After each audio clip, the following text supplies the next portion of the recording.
बिस्मिल्लाहिर्रहमानिर्रहीम। अस्सलाम वालेकुम। आज मैं आपको केमिस्ट्री क्लास 10 के तमाम चैप्टर्स के एमसीक्यूज़ करवाऊंगी और मैं सिर्फ मार्क करवाऊंगी आपको। इससे पहले मैं आपको तमाम चैप्टर्स के एमसीक्यूज़ करवा चुकी हूँ, लेकिन ये मैं फ़ाइनल एग्ज़ाम के लिए आपको जल्दी जल्दी मार्क कराऊंगी। ये एक रिवीजन के लिए है ताकि आप कम टाइम में तमाम एमसीक्यूज़ रिवाइज कर सकें। हम स्टार्ट करते हैं केमिस्ट्री के चैप्टर नंबर 1 केमिकल इक्विलिब्रियम से। एमसीक्यूज़ नंबर 1 है, which one of the following statement is false about dynamic equilibrium. Dynamic equilibrium के मुतालिक कौन सा स्टेटमेंट फॉल्स है? तो इसमें आएगा option D, equilibrium can not be disturb by any external stress. Equilibrium जो है किसी भी एक्सटर्नल स्ट्रेस से डिस्टर्ब नहीं होता, तो ये फॉल्स स्टेटमेंट है क्योंकि इक्विलिब्रियम जो है एक्सटर्नल स्ट्रेस से डिस्टर्ब हो जाता है। एमसीक्यूज नंबर 2 है, consider the following reaction and indicate which of the following best describe equilibrium constant expression KC. आपको ये जो इक्वेशन दी है इसमें आपको केसी की एक्सप्रेशन बनानी है।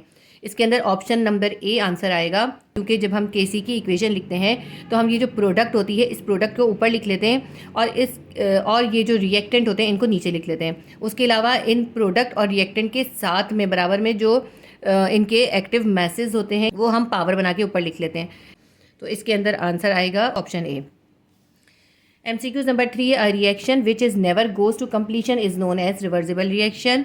Reversible reaction is represented by, ऐसा रिएक्शन जो कि कभी भी कंप्लीट नहीं होता वो रिवर्सिबल रिएक्शन कहलाता है। इसको हम किस तरह रिप्रेजेंट करते हैं? इसको हम जो है डबल एरो से रिप्रेजेंट करते हैं। तो ऑप्शन सी डबल एरो इसका आंसर आएगा। एमसीक्यूज नंबर 4 है, when the magnitude of KC is small indicate. अगर केसी जो है किसी केमिकल रिएक्शन में अगर केसी जो है वो कम हो, छोटा हो, तो क्या इंडिकेट होता है उससे? इसके अंदर आंसर आएगा option A, reaction mixture contain most of the reactant. यानी कि अगर किसी रिएक्शन में केसी की का अमाउंट कम हो तो इससे पता चलता है रिएक्शन मिक्सचर के अंदर जो है रिएक्टेंट की अमाउंट ज़्यादा है। एमसीक्यूज नंबर 5 है, for which system does the equilibrium constant KC has unit of concentration. इसके अंदर आपको मुख्तलिफ इक्वेशन दी है और बताना है कौन सी इक्वेशन के अंदर केसी के साथ यूनिट आएगा। तो इसके अंदर ऑप्शन ए आंसर आएगा N2+3H2 रिवर्सिबल रिएक्शन 2NH3। अगर रिएक्टेंट के एक्टिव मैसेज और प्रोडक्ट के एक्टिव मैसेज अनईक्वल होते हैं तो फिर जो है यूनिट आता है। अब इसमें देखें, इसके साथ 1 है, इसके साथ 3 है, 3 और 1 कितना हो गया? 4 हो गया। तो रिएक्टेंट के एक्टिव मैस कितना है? 4। और प्रोडक्ट का देखें, प्रोडक्ट का है 2। तो जब भी रिएक्टेंट और प्रोडक्ट के एक्टिव मैसेज अनईक्वल होते हैं तो फिर उसके साथ यूनिट आता है। इस इक्वेशन के अंदर केसी का यूनिट आएगा। एमसीक्यूज नंबर 6 है, the unit of KC for reaction N2+O2 reversible reaction 2NO। हमें बताना है कि इसकी यूनिट कौन सी आए, इसके साथ यूनिट कौन सी आएगी। देखें, इसके अंदर इसका एक्टिव मैस जो है 1 है, इसका भी एक्टिव मैस 1 है। 1 और 1 कितना हो गया? 2 हो गया। तो रिएक्टेंट के पास 2 हो गया, प्रोडक्ट को देखें तो प्रोडक्ट के पास भी 2 है, तो इक्वल हो गए। इसका मतलब है इनके अंदर कोई यूनिट नहीं आएगा। जब रिएक्टेंट और प्रोडक्ट के एक्टिव मैसेज अनईक्वल होते हैं तो ही यूनिट आता है, जैसे इसमें आया था। तो इसके अंदर ऑप्शन डी आंसर आएगा हमारे पास, नो यूनिट। एमसीक्यूज नंबर 7 है, the system is stable in equilibrium when. हमें इसमें बताना है कि कोई भी सिस्टम कब स्टेबल इक्विलिब्रियम में होता है। तो ऑप्शन ए आएगा, जब क्यूसी और केसी इक्वल होते हैं तो कोई भी सिस्टम के अंदर जो इक्विलिब्रियम होता है वो स्टेबल हो जाता है। Option A QC is equals to KC हम मार्क करेंगे। एमसीक्यूज नंबर 8 है, QC can be defined as. तो इसमें हमें क्यूसी की डेफिनेशन लिखनी है। इसके जो है ना 2 आंसर आ सकते हैं। ऑप्शन बी भी आ सकता है इसके अंदर। ऑप्शन बी है, ratio of molar concentration of product and reactant at specific time. किसी भी केमिकल रिएक्शन में किसी स्पेसिफिक या मखसूस टाइम पर रिएक्टेंट और प्रोडक्ट के मोलर कॉन्सेंट्रेशन का जो रेशो होता है वो क्यूसी कहलाता है। तो ये ऑप्शन बी भी इसका आंसर आएगा और ऑप्शन डी भी इसका आंसर आ सकता है, क्योंकि समरी के अंदर जो है क्यूसी की यही डेफिनेशन लिखी हुई है। ऑप्शन डी क्या है? Ratio of molar concentration of product and reactant raise to the power of coefficient. इसमें ऑप्शन डी भी आ सकता है, लेकिन ज़्यादा बेटर मेरे नज़दीक जो है इसमें ऑप्शन बी इसका आंसर है। एमसीक्यूज नंबर 9 है, which of the following represent backward reaction. इनमें से कौन सा जो है, कौन सी डायग्राम से पता चल रहा है कि बैकवर्ड रिएक्शन है? बैकवर्ड रिएक्शन के अंदर जो होता है रिएक्टेंट कम होता है और प्रोडक्ट ज़्यादा होता है। इसमें से 2 डायग्राम ऐसी हैं जिनके जो है रिएक्टेंट कम है और जो और प्रोडक्ट है ज़्यादा है। एक तो इस डायग्राम के अंदर, क्योंकि देखें इसके अंदर ब्लू जो है वो प्रोडक्ट है, आप इसके अंदर देखें इसके अंदर ब्लू बॉल ज़्यादा है, इसका मतलब है इसके पास प्रोडक्ट ज़्यादा है, तो इसके अंदर बैकवर्ड रिएक्शन हो होगा। तो ऑप्शन 1 इसके अंदर बन रहा है। और इसको देखें, इसमें तो ज़्यादातर ग्रीन है, तो इसके मतलब है इसके पास रिएक्टेंट ज़्यादा है, तो इसके अंदर नहीं हो रहा होगा।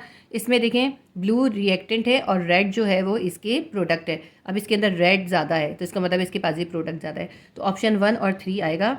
और ये जो है आपके पास इसमें जो ऑप्शन दिए हैं उसमें इन्होंने ये आंसर दिया ही नहीं है 1 and 3। तो इसका आंसर हमें खुद से लिखना पड़ेगा। 1 and 3 जो हैं उसके अंदर बैकवर्ड रिएक्शन हो रहा होगा। MCQ नंबर 10 है the value of KC increases when. KC की वैल्यू जो है इंक्रीज हो जाती है जब। ऑप्शन बी इसमें आंसर आएगा प्रोडक्ट इज़ मोर। जब प्रोडक्ट ज़्यादा होती है तो KC इंक्रीज हो जाता है और रिवर्स रिएक्शन शुरू हो जाता है। तो ये हमारे MCQs चैप्टर नंबर 1 के हो गए। इसके बाद हम चैप्टर नंबर 2 के MCQs करते हैं। चैप्टर नंबर 2 है एसिड बेस एंड सॉल्ट। इसके हम MCQs स्टार्ट करते हैं। MCQs नंबर 1 है corrosive effect on skin is caused by. इसके अंदर ऑप्शन ए आंसर आएगा एसिड। एसिड की वजह से स्किन बर्न होती है या उस पर कोरोसिव इफेक्ट आता है, जलन होती है। MCQs नंबर 2 है preservatives are use to preserve. Preservative किस लिए यूज़ होते हैं? ऑप्शन सी आएगा फूड को प्रिजर्व करने के लिए। MCQs नंबर 3 है which one of the following is not an organic acid. इनमें से कौन सा ऑप्शन जो है वो आर्गेनिक एसिड नहीं है? इसके अंदर ऑप्शन बी आंसर आएगा कार्बन डाइऑक्साइड। कार्बन डाइऑक्साइड जो है वो आर्गेनिक एसिड नहीं होती। MCQs नंबर 4 है NH3 या ammonia can be a base according to. Ammonia जो है एक बेस है कौन सी थ्योरी के हिसाब से? ऑप्शन नंबर सी है ल्यूइस थ्योरी। ल्यूइस थ्योरी के हिसाब से अमोनिया जो है एक बेस कंसिडर की जाती है। MCQs नंबर 5 है which of the following is a Lewis base. इनमें से कौन सी ल्यूइस बेस है? इसके अंदर ऑप्शन बी आंसर आएगा CN नेगेटिव यानी साइनाइड। MCQs नंबर 6 है a substance that can donate a pair of electron to form coordinate covalent bond. वो सब्सटेंस जो इलेक्ट्रॉन का एक पेयर डोनेट करके कोऑर्डिनेट कोवैलेंट बॉन्ड बनाती है वो क्या कहलाती है? इसके अंदर ऑप्शन बी आएगा ल्यूइस बेस। ल्यूइस बेस जो होती है वो किसी भी केमिकल रिएक्शन में एक इलेक्ट्रॉन का पेयर डोनेट करती है और कोऑर्डिनेट कोवैलेंट बॉन्ड फॉर्म करती है। तो ऑप्शन बी ल्यूइस बेस इसका आंसर है। MCQ नंबर 7 है if pH value is greater than 7 then solution is. अगर किसी सॉल्यूशन की pH वैल्यू 7 से ज़्यादा हो तो वो कैसा सॉल्यूशन होगा? ऑप्शन बी आएगा बेसिक। ऐसा सॉल्यूशन जिसकी pH 7 से ज़्यादा हो बेसिक होता है। ठीक है। MCQ नंबर 8 है सॉल्ट अमंग फॉलोइंग इज। इनमें से जो ऑप्शन है आपको बताना है कौन सा सॉल्ट है। ऑप्शन बी है KCl पोटेशियम क्लोरेट जो है एक सॉल्ट है। ऑप्शन बी इसके अंदर आंसर आएगा। MCQ नंबर 9 है substances that react with both acid and base are called. ऐसी सब्सटेंसेज जो एसिड और बेस दोनों के साथ रिएक्ट करती हैं वो कहलाती हैं ऑप्शन सी एम्फोइट्रिक सब्सटेंसेज। वो सब्सटेंसेज जो एसिड और बेस दोनों तरह से रिएक्ट करती हैं वो एम्फोइट्रिक सब्सटेंसेज कहलाती हैं। MCQ नंबर 10 है the reaction of acid and base to form salt and water is called. Acid और बेस के मिलने से जो सॉल्ट और वाटर बनता है इस रिएक्शन को क्या कहते हैं? Option B neutralisation. ठीक है, ये रिएक्शन कहलाता है न्यूट्रलाइजेशन रिएक्शन, जिसमें एसिड और बेस मिलके सॉल्ट और वाटर बनाते हैं। हमारे चैप्टर नंबर 2 के MCQs भी कंप्लीट हो गए। चैप्टर नंबर 3 ऑर्गेनिक केमिस्ट्री के MCQs करेंगे। MCQs नंबर 1 है the branch of chemistry which deal with the hydrocarbons and their derivatives is known as. Chemistry की वो ब्रांच जो हाइड्रोकार्बन्स और उनके डेरिवेटिव्स किसको डील करती है वो क्या कहलाती है? वो कहलाती है organic chemistry. Option number A इसके अंदर आंसर आएगा। MCQs नंबर 2 है the general formula of alkanes is. Alkane का जनरल फार्मूला क्या होता है? एल्केन का जनरल फार्मूला होता है ऑप्शन नंबर सी आंसर आएगा CnH2n+2। ये एल्केन्स का जनरल फार्मूला होता है। MCQs नंबर 3 है which of the following is an alcohol. इनमें से आप कौन सा फार्मूला एल्कोहल का है? इसके अंदर ऑप्शन नंबर सी आएगा CH2OH। CH2OH जो है एल्कोहल का फार्मूला है। MCQs नंबर 4 है which of the following is saturated hydrocarbon. इनमें से कौन से सैचुरेटेड हाइड्रोकार्बन है? देखिए सैचुरेटेड हाइड्रोकार्बन के अंदर हमेशा सिंगल बॉन्ड होता है, इन सब के साथ जो है ट्रिपल बॉन्ड है। ऑप्शन बी सिर्फ वाहिद है जिसके साथ सिंगल बॉन्ड है, तो इसका आंसर आएगा option B CH3 CH2 CH3। ये जो है सैचुरेटेड हाइड्रोकार्बन है। MCQs नंबर 5 है the prefix hept stand for the dash carbon atom. किसी ऑर्गेनिक कंपाउंड के साथ जब हेप्ट का प्रीफिक्स लगा हो तो इसका मतलब होता है उसके अंदर कितने कार्बन एटम है। इसका आंसर आएगा ऑप्शन सी 7। जब 7 कार्बन एटम होते हैं तो उस सब्सटेंस के साथ हेप्ट का प्रीफिक्स लगाया जाता है। MCQs नंबर 6 है the functional group COOH is used for. COOH किसका फंक्शनल ग्रुप है? यह है कार्बो ऑक्सैलिक एसिड का। ऑप्शन डी इसमें आंसर आएगा कार्बो ऑक्सैलिक एसिड। MCQs नंबर 7 है पॉलीथीन इज। पॉलीथीन क्या है? इसका आंसर आएगा सी प्लास्टिक। पॉलीथीन जो है प्लास्टिक है, जो हम पॉलीथीन के बैग्स भी यूज़ करते हैं। ऑप्शन सी प्लास्टिक इसका आंसर आएगा। MCQs नंबर 8 है acetic acid is obtained from. Acetic acid किस चीज़ से हासिल किया जाता है? इसका आंसर आएगा option number D vinegar. Vinegar से एसिटिक एसिड हासिल किया जाता है। MCQs नंबर 9 है एल्कीन्स। इसका आंसर आएगा have carbon carbon double bond. Alkenes के अंदर जो है कार्बन के साथ डबल बॉन्ड होता है। ठीक है, इसके अंदर ऑप्शन सी आंसर आएगा। MCQs नंबर 10 है CH3CH2 इज़ रेडिकल। CH3CH2 किसका रेडिकल है? इसको फाइंड करने का सबसे आसान तरीका है इसके कार्बन को काउंट कर लें। इसमें कितने कार्बन है? इसमें 2 कार्बन है, एक इसके पास है, एक इसके पास है, 2 कार्बन है। तो 2 कार्बन है किस में होते हैं? इथेन के अंदर होते हैं। तो इथेन के अंदर से जब एक हाइड्रोजन कम हो जाता है तो वो इथाइल का रेडिकल बन जाता है। ये जो है इथाइल रेडिकल है। ऑप्शन बी इथाइल इसका आंसर आएगा। तो MCQs नंबर 10 का आंसर आएगा ऑप्शन बी इथाइल। केमिस्ट्री का चैप्टर नंबर 4 है बायोकेमिस्ट्री। MCQs नंबर 1 है ग्लूकोज इज। ग्लूकोज क्या है? ऑप्शन सी आंसर आएगा कार्बोहाइड्रेट। ग्लूकोज जो है कार्बोहाइड्रेट है। MCQs नंबर 2 है the deficiency of vitamin D causes. Vitamin D की डेफिशिएंसी से क्या कौन सी बीमारी हो जाती है? ऑप्शन बी इसका आंसर आएगा रिकेट्स। रिकेट्स की बीमारी हो जाती है। MCQs नंबर 3 है dash in codes a genetic information. कौन सी चीज़ है जिसके अंदर जेनेटिक इन्फॉर्मेशन होती है? DNA। ऑप्शन बी DNA इसका आंसर आएगा। DNA in codes a genetic information. DNA के अंदर जेनेटिक इन्फॉर्मेशन होती है। MCQs नंबर 4 है the carbohydrate which contain aldehyde group are called. ऐसे कार्बोहाइड्रेट जिनके अंदर एल्डिहाइड ग्रुप होता है उन्हें क्या कहते हैं? इसका आंसर आएगा ऑप्शन डी एल्डोसिस। ठीक है, वो हाइड्रोकार्बन जिनके अंदर एल्डिहाइड ग्रुप होता है वो कहलाते हैं एल्डोसिस। ऑप्शन डी एल्डोसिस इसका आंसर है। MCQs नंबर 5 है amino acids are building blocks of. Amino acid building blocks होते हैं। ऑप्शन बी प्रोटीन इसका आंसर आएगा, क्योंकि अमाइनो एसिड जो है वो प्रोटीन बनाते हैं। अमाइनो एसिड जो है वो प्रोटीन का बिल्डिंग ब्लॉक्स होते हैं। ऑप्शन बी प्रोटीन इसका आंसर है। MCQs नंबर 6 है which of the following is polysaccharides. इनमें से कौन से पॉलीसेक्राइड्स हैं? ऑप्शन सी इसका आंसर आएगा स्टार्च। स्टार्च जो होते हैं वो पॉलीसेक्राइड्स होते हैं। MCQs नंबर 8 है लैक्टोज इज। लैक्टोज क्या है? इसका आंसर है option number C milk sugar. Lactose जो है मिल्क शुगर होती है। MCQs नंबर 8 है what is true about a peptide. Peptide के मुतालिक क्या चीज़ दुरुस्त है? ऑप्शन नंबर डी इसका आंसर आएगा it is a polyamide. Peptide जो होता है एक कार्बन और नाइट्रोजन के दरमियान में जो बॉन्ड बनता है उसे कहते हैं पेप्टाइड बॉन्ड। तो ये जो होता है एक पॉलीअमाइड होता है। ठीक है, ये एक पॉलीअमाइड बॉन्ड होता है। तो option D it is a polyamide इसका आंसर आएगा। MCQs नंबर 9 है fats are solids at. Fat जो होते हैं वो सॉलिड होते हैं। इसका आंसर आएगा ऑप्शन ए ऑर्डिनरी रूम टेम्परेचर। फैट जो होते हैं ऑर्डिनरी रूम टेम्परेचर पर भी सॉलिड होते हैं। MCQs नंबर 10 है cotton contains dash cellulose. Cotton के अंदर कितने % सेलुलोज होता है? इसका आंसर आएगा ऑप्शन डी 95%। कॉटन के अंदर 95% सेलुलोज होता है। चैप्टर 5 है एनवायरमेंटल केमिस्ट्री 1 एटमॉस्फेयर। इसका MCQs नंबर 1 है second highest layer of earth atmosphere is. Earth की जो सेकंड हाईएस्ट स्फेयर होती है वो कौन सी होती है? सेकंड हाईएस्ट लेयर जो होती है अर्थ एटमॉस्फेयर की वो होती है थर्मोस्फेयर। ऑप्शन डी इसका आंसर आएगा थर्मोस्फेयर। ऊपर की तरफ से जब देखें तो थर्मोस्फेयर जो होती है वो सेकंड हाईएस्ट लेयर होती है। टॉप हाईएस्ट जो होती है वो एक्सोस्फेयर होती है। एक्सोस्फेयर के बाद थर्मोस्फेयर आती है। अगर ज़मीन की तरफ से देखा जाए तो स्ट्रेटोस्फेयर होती है, लेकिन इसमें हमें जो बताना है ऊपर की तरफ से बताना है सेकंड हाईएस्ट जो लेयर है वो थर्मोस्फेयर है। MCQs नंबर 2 है एरोप्लेन फ्लाई इन। एरोप्लेन कौन सी स्फेयर के अंदर फ्लाई करते हैं?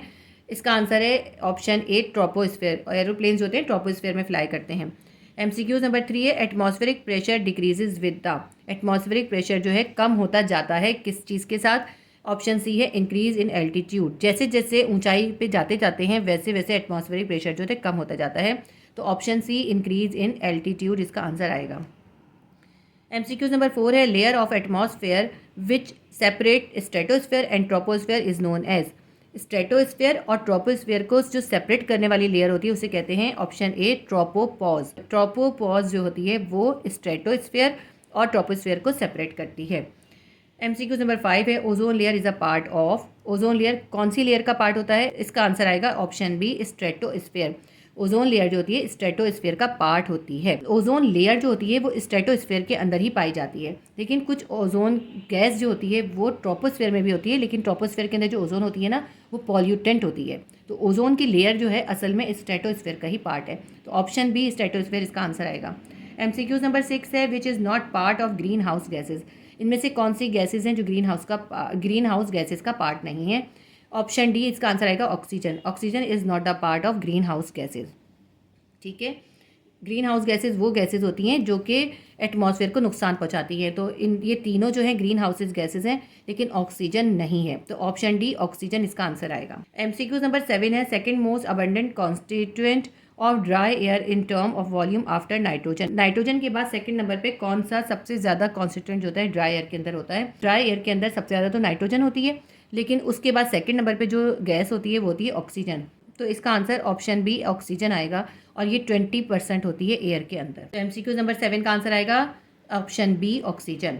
MCQ नंबर 8 है, which of the following is the reason of global warming. इनमें से कौन सी चीज़ है जिसकी वजह से ग्लोबल वार्मिंग हो रही है? इसका आंसर आएगा option B rise in carbon dioxide concentration. Carbon dioxide की कॉन्सेंट्रेशन बढ़ने की वजह से ग्लोबल वार्मिंग हो रही है। ठीक है। MCQ नंबर 9 है, the altitude on stratosphere is. Stratosphere का एल्टीट्यूड कितना है? इसका आंसर है ऑप्शन बी 50 to 55 किलोमीटर, 50 से 55 किलोमीटर तक है। MCQ नंबर 10 है, ozone is a gas found in the dash layer. Ozone gas जो होती है कौन सी लेयर में पाई जाती है? इसका आंसर आएगा ऑप्शन सी स्ट्रेटोस्फीयर। देखिए ओजोन जो होती है ना, असल में स्ट्रेटोस्फीयर का ही पार्ट होती है। तो MCQ नंबर 10 का आंसर आएगा ऑप्शन सी स्ट्रेटोस्फीयर। 5 चैप्टर के MCQs कंप्लीट हो गए हमारे। चैप्टर नंबर 6 है, environmental chemistry part 2 water. MCQs number 1 है, which of the following water borne disease is of viral origin. इनमें से कौन सी वाटर बॉर्न डिजीज़ है जो कि वायरस की वजह से होती है? तो इसके अंदर जो हमें ऑप्शन दिए हुए हैं, इन्होंने टाइफाइड, पोलियो, डायजेंट्री और डायरिया दिया हुआ है। देखिए टाइफाइड जो है बैक्टीरियल है, और डायजेंट्री भी बैक्टीरियल होती है। पोलियो जो है ये वायरल डिजीज़ है, लेकिन पोलियो जो है वो वाटर से नहीं फैलता, बल्कि पोलियो जो है फीसिस के ज़रिए फैलता है। कंटेमिनेट वाटर अगर खाने में शामिल हो जाता है तो उससे पोलियो फैलता है। तो इसलिए ये वाटर बॉर्न डिजीज़ नहीं है। जब मैंने पहले इस चैप्टर के MCQs कराए थे तो मैंने उसमें इसको पोलियो को मार्क करा दिया था, तो मैंने उसका करेक्शन भी आप लोगों को करवा दिया था। इसके अंदर हम आंसर लगाएंगे डायरिया, क्योंकि डायरिया जो है वो वायरल भी होता है और बैक्टीरियल भी होता है। ठीक है, टाइफाइड और डायजेंट्री बैक्टीरियल हैं, इसलिए हम इनको नहीं लगाएंगे। पोलियो है वायरल, लेकिन ये पानी से नहीं फैलता, पानी में इसका जरासीम पैदा नहीं होता। लेकिन डायरिया जो है ये वायरल भी होता है और बैक्टीरियल भी होता है, और ये वाटर बॉर्न डिजीज़ है। तो MCQ नंबर 1 का आंसर हम लगाएंगे डायरिया। ठीक है।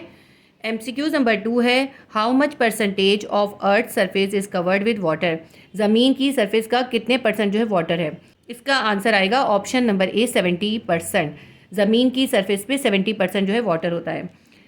MCQ नंबर 3 है, which type of bond is form between water molecule. Water molecule में किस तरह का बॉन्ड होता है? इसका आंसर ऑप्शन नंबर ए है हाइड्रोजन बॉन्ड। वाटर का एक मॉलिक्यूल दूसरे मॉलिक्यूल के साथ हाइड्रोजन बॉन्ड के जरिए ज्वाइन होता है। MCQ नंबर 4 है, the permanent hardness of water is due to the presence of. Water में परमानेंट हार्डनेस किस चीज़ की प्रेजेंस की वजह से होती है? तो इसका आंसर हम लगाएंगे magnesium sulphate. Option A magnesium sulphate इसका आंसर है। वाटर के अंदर जो परमानेंट हार्डनेस होती है वो वाटर के अंदर जब मैग्नीशियम के सल्फेट या कैल्शियम के सल्फेट या मैग्नीशियम के क्लोरेट या कैल्शियम के क्लोरेट शामिल हो जाएं तो वाटर में परमानेंट हार्डनेस आ जाती है। अब देखें इसके अंदर ये तो मैग्नीशियम बाइकार्बोनेट है, इससे टेम्पररी हार्डनेस आती है। कैल्शियम बाइकार्बोनेट से भी टेम्पररी हार्डनेस आती है। ऑल ऑफ दीज तो इसमें आएगा ही नहीं। तो परमानेंट हार्डनेस की हम रीज़न लगाएंगे option A magnesium sulphate. MCQ number 5 है, how much fresh water is present on the earth. ज़मीन के अंदर जो पानी पाया जाता है उसका कितने परसेंट जो है फ्रेश वाटर होता है, यानी पीने के काबिल पानी होता है? इसका आंसर आएगा ऑप्शन बी 3%। देखा आपने 70% जो है ज़मीन के ऊपर पानी है, उसमें से सिर्फ 3% जो है वो फ्रेश वाटर है, यानी ड्रिंकिंग पीने के काबिल पानी है। बाकी सारा जो है वो सॉल्टी वाटर है ओशन की शक्ल में। MCQ नंबर 6 है, which salts are excessively dissolve to make temporary hard water. कौन सा सॉल्ट अगर पानी के अंदर डिजॉल्व हो जाए तो वाटर में टेम्पररी हार्डनेस पैदा होती है? तो इसका आंसर हम लगाएंगे option D calcium bicarbonate and magnesium bicarbonate. Calcium और मैग्नीशियम के जब बाइकार्बोनेट वाटर के अंदर डिजॉल्व हो जाते हैं तो उसकी वजह से वाटर के अंदर टेम्पररी हार्डनेस पैदा हो जाती है। MCQ नंबर 7 है, वाटर इज़ अप। वाटर क्या है? तो हमें जो इसमें ऑप्शन दिए हैं, एक ऑप्शन दिया है हमें पोलर सॉल्वेंट, दूसरा है नॉन पोलर सॉल्वेंट, तीसरा है एम्फीफिटिक सॉल्वेंट और चौथा है नॉन पोलर चार्ज सॉल्वेंट। तो देखिए वाटर जो है पोलर सॉल्वेंट है, नॉन पोलर सॉल्वेंट नहीं है water. Water is a polar solvent. Option A इसका आंसर आएगा। MCQ नंबर 8 है, the taste of water is. Water का टेस्ट कैसा होता है? इसका आंसर है ऑप्शन ए टेस्टलेस। जो सही वाटर होता है वो टेस्टलेस होता है। MCQs नंबर 9 है, which of the following is helpful for removal of permanent hardness. Water के अंदर से परमानेंट हार्डनेस को रिमूव करने में क्या चीज़ हेल्पफुल होती है? इसका आंसर है ऑप्शन नंबर ए, सोडियम कार्बोनेट। सोडियम कार्बोनेट को जब हम वाटर में मिलाते हैं तो उसके अंदर से परमानेंट हार्डनेस जो है वो रिमूव हो जाती है। तो ये आपका जो है चैप्टर नंबर 6 के MCQs हो गए। अब हम करेंगे चैप्टर नंबर 7 के MCQs। चैप्टर नंबर 7 है एनालिटिकल केमिस्ट्री। MCQs नंबर 1 करते हैं। The analytical chemistry deals with instruments and methods to dash identify and quantify the matter. इसके अंदर हम आंसर लगाएंगे option B, separate. Analytical chemistry में इंस्ट्रूमेंट और मेथड्स के ज़रिए मैटर को सेपरेट करते हैं, आइडेंटिफाई करते हैं और उसकी क्वांटिटी भी फाइंड करते हैं। MCQs नंबर 2 है, द सैम्पल में बी सॉलिड, लिक्विड, गैस और a dash in qualitative analysis. इसका आंसर आएगा ऑप्शन ए, मिक्सचर। तो क्वालिटेटिव एनालिसिस के अंदर जो सैंपल है वो सॉलिड, लिक्विड, गैस या फिर मिक्सचर हो सकता है। MCQs नंबर 3 है, analysis deals with the identification of presence of functional groups in compounds is. इसका आंसर आएगा option C, organic qualitative analysis. तो ऑर्गेनिक क्वालिटेटिव एनालिसिस के ज़रिए जो है किसी ऑर्गेनिक कंपाउंड में कौन से फंक्शनल ग्रुप प्रेजेंस हैं ये एनालिसिस किया जाता है। MCQs नंबर 4 है, flame test of copper halide with bluish green colour, identify the presence of. इसका आंसर आएगा ऑप्शन सी, कॉपर। जब कॉपर हैलाइड को बर्न किया जाता है और उसका फ्लेम टेस्ट किया जाता है तो उसमें से ब्लूइश ग्रीन कलर का फ्लेम निकलता है, जिससे पता चलता है कि उसके अंदर कॉपर मेटल प्रेजेंट है। MCQs नंबर 5 है, the physical method used to measure physical properties is called. इसका आंसर आएगा option B, atomic emission spectroscopy method. Atomic emission spectroscopy method जो है वो फिजिकल मेथड है जो कि फिजिकल प्रॉपर्टीज़ को मेजर करने के लिए यूज़ किया जाता है। MCQs नंबर 6 है, the error caused by improper functioning of instrument is. Instrument की इम्प्रॉपर फंक्शनिंग की वजह से जो एरर पैदा होता है उसको क्या कहते हैं? इसका ऑप्शन ए है डिटर्मिनेंट एरर, ऑप्शन बी है इनडिटर्मिनेंट एरर, ऑप्शन सी है systematic error and option D है बोथ ए एंड सी, यानी डिटर्मिनेंट और सिस्टमैटिक एरर दोनों। इंस्ट्रूमेंट की इम्प्रॉपर फंक्शनिंग का जो एरर होता है उसे कहते हैं सिस्टमैटिक एरर, और सिस्टमैटिक एरर का ही दूसरा नाम है डिटर्मिनेंट एरर। तो इसका मतलब है डिटर्मिनेंट एरर और सिस्टमैटिक एरर दोनों ठीक हैं, ए और सी ठीक है। तो MCQs नंबर 6 का आंसर होगा option D, both A and C. MCQs number 7 है, an agreement between a measured value and the accepted true value। इसका आंसर आएगा ऑप्शन बी, एक्यूरेसी। जो हमने वैल्यू मेजर की होती है वो और जो एक्सेप्टेड ट्रू वैल्यू होती है उन दोनों के दरमियान जो एग्रीमेंट है वो कहलाता है एक्यूरेसी। इसका आंसर है option B, accuracy. MCQs number 8 है, spectroscopy is the interaction of light with. Spectroscopy में लाइट का इंट्रैक्शन होता है किसके साथ? इसका आंसर आएगा ऑप्शन डी, मैटर। स्पेक्ट्रोस्कोपी के अंदर मैटर का इंट्रैक्शन होता है लाइट के साथ, तो हम आंसर लगाएंगे option D, matter. MCQs number 9 है, the gas is mobile phase in.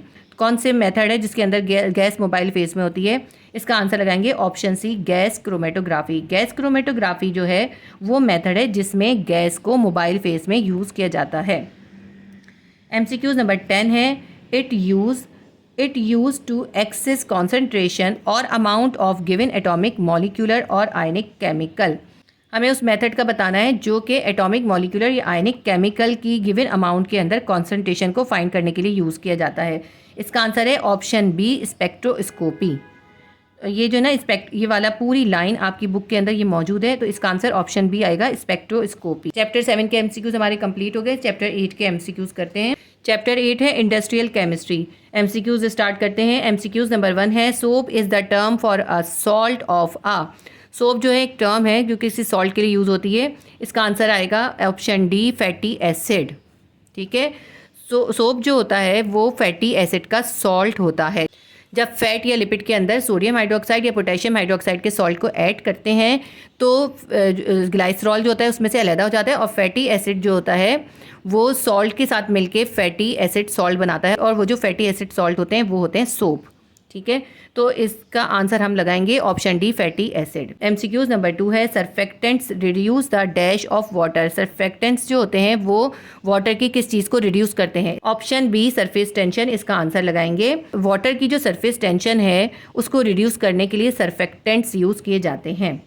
MCQs number 3 है, the carboxylate end of the soap molecule that is attracted to water is called. इसका आंसर है option C, hydrophilic and.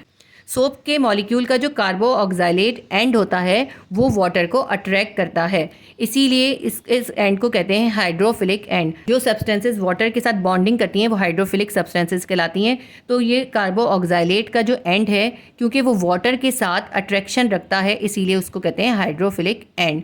और जो water के साथ attraction नहीं रखते हैं उनको कहते हैं हाइड्रोफोबिक एंड। ठीक है, तो MCQ नंबर 3 का आंसर है option C, hydrophilic end. MCQ number 4 है the use of potassium hydroxide produced a. Potassium hydroxide को इस्तेमाल करने से कैसा सोप बनता है? इसका आंसर है ऑप्शन बी, सॉफ्ट सोप। जब हम पोटेशियम हाइड्रोक्साइड का सॉल्ट यूज़ करते हैं तो उससे सॉफ्ट सोप बनता है। MCQ नंबर 5 है the citric acid is used in preparation of cold drinks for. जो कोल्ड ड्रिंक्स की प्रिपरेशन के अंदर सिट्रिक एसिड को यूज़ किया जाता है, किस लिए यूज़ करते हैं? इसका आंसर है ऑप्शन सी, सोर टेस्ट। उसके कोल्ड ड्रिंक के फ्लेवर को खट्टा करने के लिए, अच्छा फ्लेवर करने के लिए जो होता है सिट्रिक एसिड को यूज़ करते हैं। MCQ नंबर 6 है the centrifuge machine use for separation of. Centrifuge machine जो होती हैं वो किस चीज़ की सेपरेशन के लिए यूज़ होती हैं? इसका आंसर आएगा ऑप्शन डी, क्रिस्टल। जब हम शुगर की प्रिपरेशन कर रहे होते हैं ना, तो उसमें सेंट्रीफ्यूज मशीन यूज़ की जाती है उसके अंदर से क्रिस्टल बनाने के लिए। तो इसका आंसर है option D, crystal. MCQ number 7 है द एब्रेसिव्स आर। जो एब्रेसिव सोप्स वगैरह में मिलाए जाते हैं वो कैसे होते हैं? तो एब्रेसिव जो होते हैं वाटर इनसॉल्युबल होते हैं। तो इसके अंदर हम आंसर लगाएंगे ऑप्शन बी, इसका आंसर आएगा वाटर इनसॉल्युबल मिनरल्स। जो एब्रेसिव होते हैं जो सोप में मिलाए जाते हैं वो वाटर इनसॉल्युबल मिनरल्स होते हैं, वाटर में सॉल्युबल नहीं होते। उनको सोप में इसलिए मिलाया जाता है ताकि डर्ट और ग्रीस वगैरह को साफ़ किया जा सके। MCQ नंबर 8 है the harvesting is most important step of. Harvesting जो है वो किस चीज़ का बहुत इंपॉर्टेंट स्टेप है? तो ये शुगर की प्रिपरेशन का इंपॉर्टेंट स्टेप है। जब हम गन्ने को हार्वेस्ट करेंगे, शुगर केन को हार्वेस्ट करेंगे, जब तो शुगर बनेगी। तो इसका आंसर आएगा option C, preparation of sugar. Harvesting जो है शुगर की प्रिपरेशन में इम्पॉर्टेंट स्टेप है। MCQ नंबर 9 है which of the following is used as jet fuel. इसका आंसर है option A, kerosene oil. Kerosene oil जो है जेट तैयारों के अंदर फ्यूल के तौर पे यूज़ होता है। MCQ नंबर 10 है which of the following is not a fraction of crude oil. हमें कुछ ऑप्शन दिए हैं, उनमें से हमें ये बताना है कौन सा जो है क्रूड ऑयल के फ्रैक्शन में शामिल नहीं होता। ऑप्शन ए है पैराफिन वैक्स, ऑप्शन बी है अमोनिया, ऑप्शन सी है फ्यूल ऑयल, ऑप्शन डी है पेट्रोलियम कोक। अमोनिया के अलावा बाकी सारे जो हैं वो क्रूड ऑयल के फ्रैक्शन में शामिल होते हैं। यानी जब क्रूड ऑयल को सेपरेट किया जा रहा होता है तो ये पैराफिन वैक्स भी निकलता है, फ्यूल ऑयल भी निकलता है और पेट्रोलियम कोक भी निकलता है, लेकिन सिर्फ अमोनिया जो है वो इसमें से नहीं निकलती। तो हम इसका आंसर लगाएंगे ऑप्शन बी, अमोनिया। इसके साथ ही हमारी पूरी बुक के MCQ जो हैं हमने सिर्फ आधे घंटे के अंदर रिवाइज़ कर लिए हैं। तो उम्मीद करती हूँ आपके लिए हेल्पफुल रहा होगा। अगर मेरी वीडियोस आपके लिए हेल्पफुल रहती हैं तो प्लीज़ वीडियो को लाइक ज़रूर कर दिया करें और शेयर करें और सब्सक्राइब कर लें अगर आपने सब्सक्राइब नहीं किया है तो। अल्लाह हाफिज़।